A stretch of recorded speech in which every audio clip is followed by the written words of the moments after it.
बिस्मिल्लाहिर्रहमानिर्रहीम। Dear students, अस्सलाम वालेकुम। ऑब्जेक्ट ओरिएंटेड प्रोग्रामिंग में आज हम फंक्शंस के बारे में कुछ और टॉपिक्स देखेंगे। एक तो जो फंक्शन कॉल किया जाता है उसके तीन तरीके से कॉलिंग की जाती है फंक्शन की, वो हम देखेंगे। फिर फंक्शन की कुछ और टाइप्स हैं, इनलाइन फंक्शन हम देखेंगे और कॉपी कंस्ट्रक्टर देखेंगे, जो कि कंस्ट्रक्टर भी आपको बताया था फंक्शन की ही एक टाइप है। उसके अलावा कोई और चंद बातें डिस्कस करेंगे। तो सबसे पहले हम देखते हैं पैरामीटर आर्ग्यूमेंट्स। अब पैरामीटर्स और आर्ग्यूमेंट से बिल्कुल सिंपल सा एक कॉन्सेप्ट है।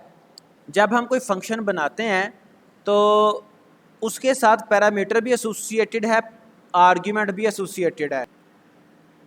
Generally both terms can be used interchangeably, तो ऐसा है, दोनों को हम इंटरचेंजेबली यूज़ कर सकते हैं।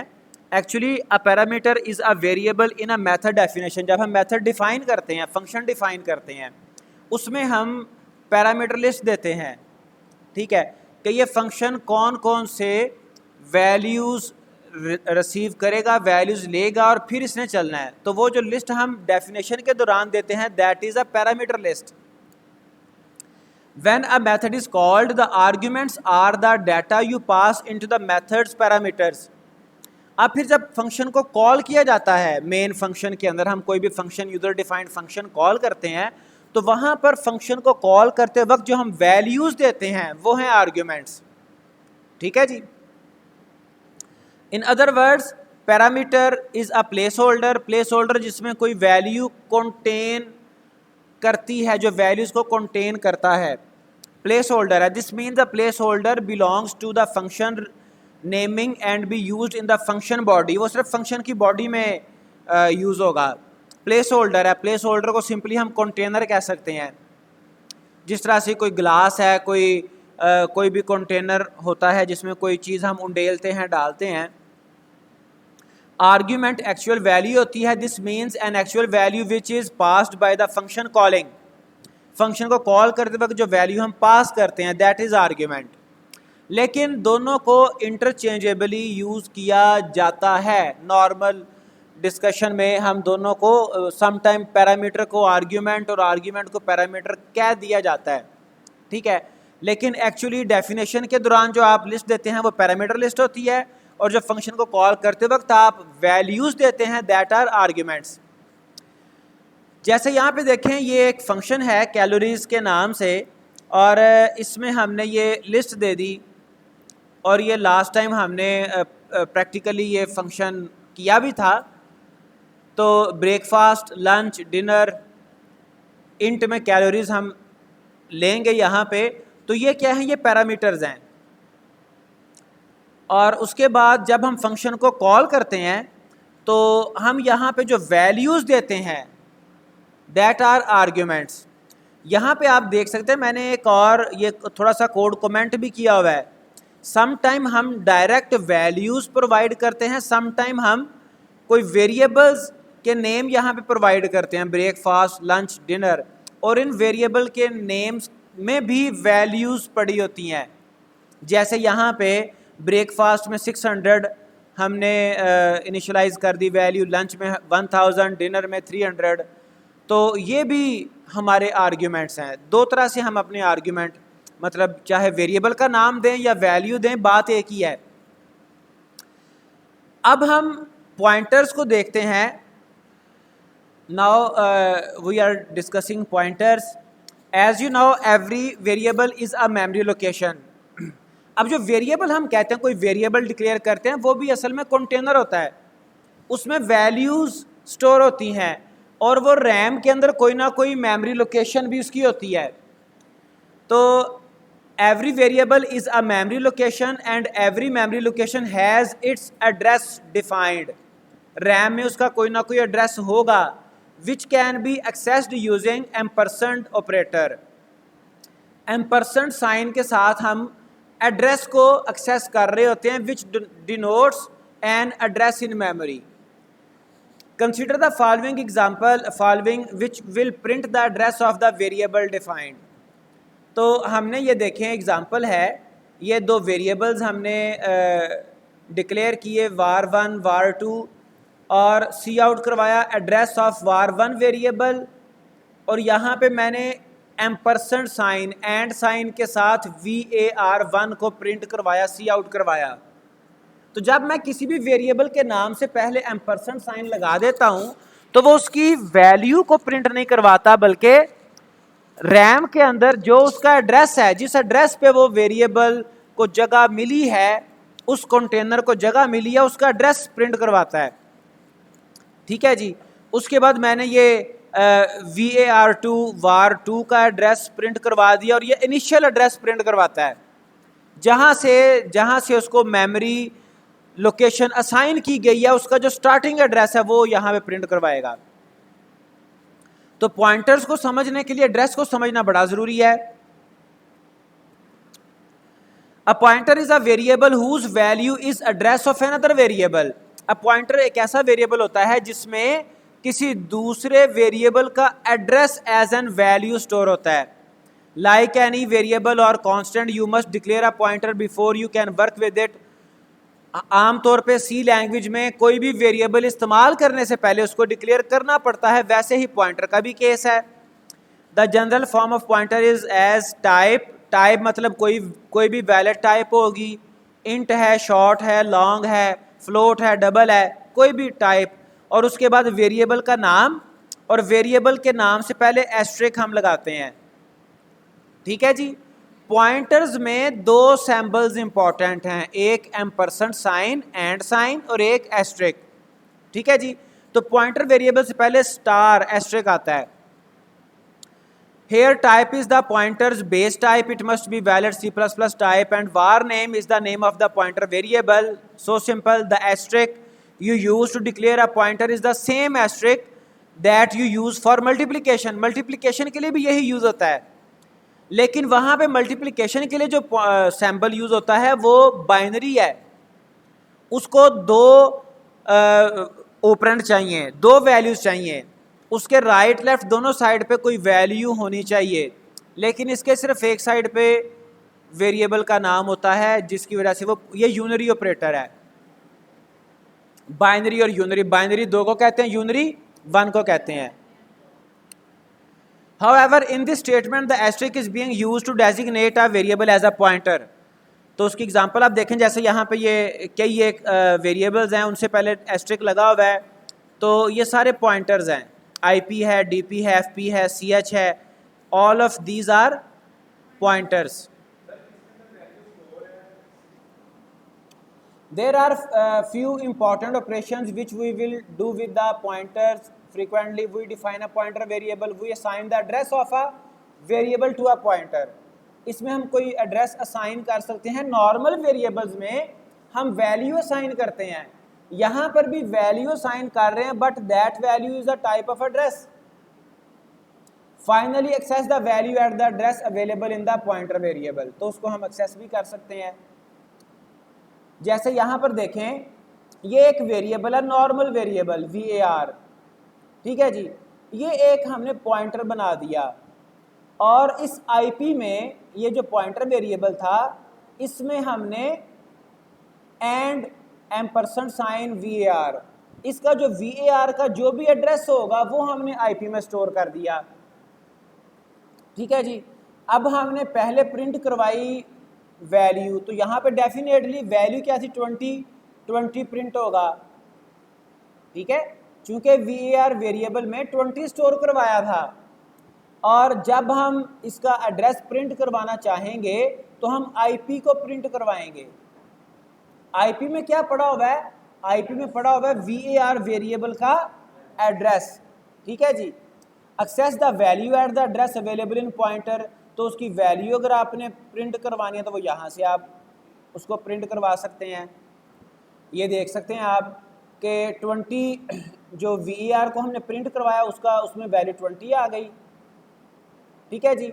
और एड्रेस IP में पड़ा हुआ था, वो एड्रेस उसने ये आपको शो करवा दिया। और अगर इस एड्रेस पे जो वैल्यू पड़ी हुई है वो आपने प्रिंट करवानी है, फिर आप स्टार साथ यूज़ करेंगे तो उस एड्रेस पे पड़ी हुई वैल्यू शो करवा देगा। ठीक है जी। पॉइंटर्स को इस तरह से हम यूज़ करते हैं। अब ये पॉइंटर्स आपको पढ़ाने का बताने का मतलब क्या है, इसकी रीज़न क्या है? कॉलिंग अ फंक्शन, फंक्शन को कॉल हम 3 तरह से कर सकते हैं। हम फंक्शन को कॉल कर सकते हैं by supplying argument value as an argument, हम वैल्यूज दे के भी फंक्शन को कॉल कर सकते हैं। हम फंक्शन को पॉइंटर के जरिए से भी कॉल कर सकते हैं, हम फंक्शन को रेफरेंस के जरिए से भी कॉल कर सकते हैं। फंक्शन को कॉल करने के 3 तरीके होते हैं, वो हम अब आगे पढ़ते हैं। While creating a C++ function, you give a definition of what the function has to do. अब definition में पूरी उसकी फंक्शन की बॉडी आ जाती है, ठीक है जी, कि फंक्शन ने क्या करना है, उसका सारा उसकी स्टेटमेंट्स साथ आएंगी। To use a function you will have to call or invoke that function, और जब हम फंक्शन को कॉल करते हैं, इन्वोक करते हैं, उस वक्त हमें आर्ग्यूमेंट्स पास करने होते हैं, जो हमने प्रीवियस अभी आज ही पढ़ा है। Functions have 3 important aspects: return type, function name and parameter list। ठीक है जी, तो पैरामीटर लिस्ट के अगेंस्ट हमें आर्ग्यूमेंट्स देना होते हैं। अब वो आर्ग्यूमेंट्स हम 3 तरह से पास कर सकते हैं, वो हम आगे चल के देखते हैं। To call a function you simply need to pass the required parameters along with function name. If function returns a value then you can store returned value। तो जब हम फंक्शन को कॉल करते हैं तो सबसे पहले हम क्या करते हैं कि पैरामीटर्स या आर्ग्यूमेंट्स पास करते हैं, किसके साथ? फंक्शन के नाम के साथ, ठीक है जी। और अगर फंक्शन कोई वैल्यू रिटर्न करवा रहा है तो उस वैल्यू को हम किसी कंपैटिबल वेरिएबल में स्टोर भी करवाते हैं, रिट्रीव करवा के स्टोर करवा सकते हैं, ठीक है। कंपैटिबल से मुराद क्या? अगर फंक्शन की रिटर्न टाइप डबल है तो जिसमें हम उस फंक्शन की वैल्यू जिस वेरिएबल में स्टोर करवाना चाह रहे हैं उसकी टाइप भी डबल होनी चाहिए। अगर वो करैक्टर वैल्यू रिटर्न करवा रहा है तो करैक्टर में हम रिसीव करेंगे, अगर वो इंट वैल्यू तो हम इंट में रिसीव करेंगे। Function can be invoked or called by 3 ways: call by value, call by pointer, call by reference. तो ये 3 इसके तरीके हैं। सबसे पहले call by value, simplest method of calling the function. The call by value method of passing arguments to a function copies the actual values of an argument into the formal parameter of the function। Function के जो parameter होते हैं, ठीक है जी, जो parameter list होती है वो उस पैरामीटर लिस्ट में जो हम आर्ग्यूमेंट्स, जो हम वैल्यूज देते हैं वो उसमें कॉपी कर देता है। सिंपल। इन दिस केस अब ये वो एग्जैक्ट सेंटेंस है या वो डिफरेंस है जो कि तीनों तरह की कॉलिंग में मेन अफेक्ट रोल प्ले करेगा। इन दिस केस मतलब call by value changes made to the parameter inside the function have no affect on the argument. अगर हम फंक्शन के दौरान, फंक्शन की जहां पे डेफिनेशन हमने लिखी है वहां पे अगर हम उन पैरामीटर्स में कोई तब्दीली करते हैं तो वो आर्ग्यूमेंट्स में तब्दीली नहीं होगी। ये कॉल बाय वैल्यू का ये सिनेरियो होगा। कैसे? अभी हम एग्जांपल देखते हैं। By default C++ uses call by value to pass arguments. In general this means that code within a function can not alter the argument use to call the function. जो हमारे function की body है, definition है, उसमें हमने जो भी code लिखा हुआ है वो आर्ग्यूमेंट्स को चेंज नहीं कर सकता। अब इसको एग्जांपल देख लें। जैसे ये देखें, हमने ये एक फंक्शन बनाया, ये फंक्शन का नाम है, रिटर्न टाइप इसकी वॉइड है, कुछ भी रिटर्न नहीं कर रहा। ये इसके पैरामीटर्स हैं, 2 पैरामीटर्स, और ये फंक्शन है स्वैपिंग के लिए, वैल्यूज को स्वैप करने के लिए, चेंज करने, इंटरचेंज करने के लिए। अब ये 2 पैरामीटर्स हैं x एंड y, ठीक है जी। हमने यहाँ पे फंक्शन की बॉडी में एक टेम्प वेरिएबल ले लिया और टेम्प में हमने x स्टोर करवाया फर्स्ट स्टेप पे, x में y स्टोर करवा दिया और y में टेम्प स्टोर करवा दिया। तो ये सिंपल सा कोड है वेरिएबल्स को, वैल्यूज को स्वैप करने का, ठीक है। टेम्प में x चला गया, अब x हमारा टेम्प में महफूज है तो हम x में कोई और वैल्यू स्टोर करवा सकते हैं। x में y आ गई और y में टेम्प आ गया। टेम्प असल में टेम्प में हमने x की वैल्यू स्टोर करवाई थी, तो x y में चला गया, y x में चला गया, ये स्वैप हो गई। अब इसमें जब हम मेन फंक्शन में हमने इस फंक्शन को कॉल किया, ये दो वेरिएबल्स बनाए मेन फंक्शन में, एक a है एक b है, और a और b को हमने बिफोर स्वैपिंग प्रिंट करवाया। a और b को स्वैपिंग से पहले प्रिंट करवाया, ये लोकल, ये मेन फंक्शन के वेरिएबल्स हैं। और उसके बाद हमने फंक्शन कॉल किया स्वैप a और b। अब यहाँ पर आपको मैंने बताया कि आप डायरेक्ट वैल्यूज पास करें, 100 और 200 लिख दें तो वो भी कॉल बाय वैल्यू है। अगर आप वेरिएबल के नाम लिखें तो ये भी कॉल बाय वैल्यू में ही कंसिडर होता है। जब हमने ये a और b यहाँ पे पास किए आर्ग्यूमेंट्स चले गए कहाँ पे, x और y को, x में a आ गया और y में b आ गया, लेकिन इनकी कॉपी गई है। क्या गई है? कॉपी। ठीक है जी। तो आफ्टर स्वैपिंग हमने a और b को प्रिंट करवा लिया। अब जब इसका हम आउटपुट देखेंगे तो स्वैप जो फंक्शन के अंदर वेरिएबल्स हैं x और y वो स्वैप हुए हैं, a और b स्वैप नहीं हुए। ठीक है जी। तो आप देखिएगा, before swapping value of a 100, before swap value of b 200, और after swap value of a 100 और वैल्यू ऑफ b 200। तो ये अब ये हम यहां पर जो पॉइंट डिस्कस कर रहे हैं वो ये है कि जो वेरिएबल a और b था उसकी वैल्यू स्वैप होने से पहले भी वही है, स्वैप होने के बाद भी वही है।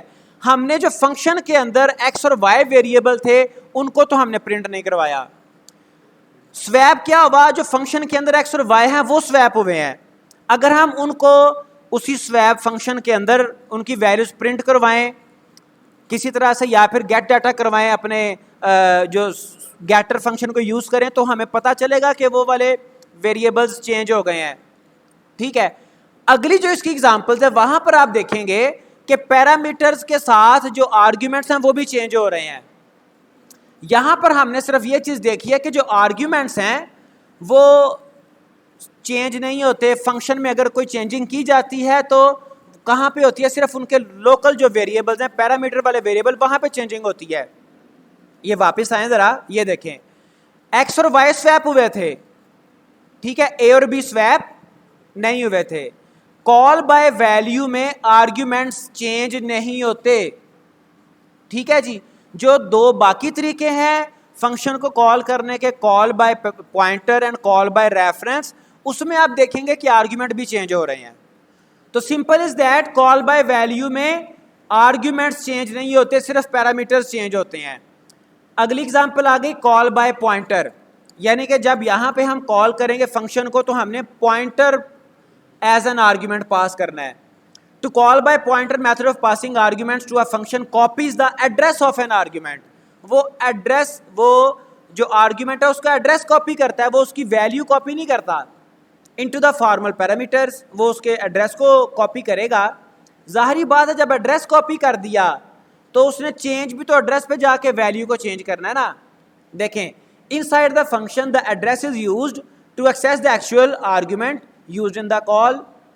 This means that changes made to the parameter affect the passed argument. जो हम पैरामीटर में चेंज करेंगे वो आर्ग्यूमेंट में भी वही चेंजिंग अफेक्ट होगी। To pass the value by pointer, argument pointers are passed to the function just like any other value। पास करने का, पॉइंटर को पास करने का तरीका डिफरेंट नहीं है, तरीका सेम है, मेथड में कोई चेंजिंग नहीं है। ठीक है जी। So accordingly you need to declare the function parameter as pointer types as in the following function swap. तो उसको हम एग्जांपल देखेंगे तो आपको बात सारी क्लियर हो जाएगी। ये देखिए, ये हमने जो स्वैप फंक्शन बनाया यहां पर हमने पॉइंटर्स, आर्ग्यूमेंट जो बनाए वहां पे हमने पॉइंटर्स यूज किए। पॉइंटर्स हम पहले पढ़ रहे हैं कि जो पॉइंटर्स हैं that are containers which hold the address of some other variable. ठीक है जी। तो ये हैं पॉइंटर्स। ठीक है जी।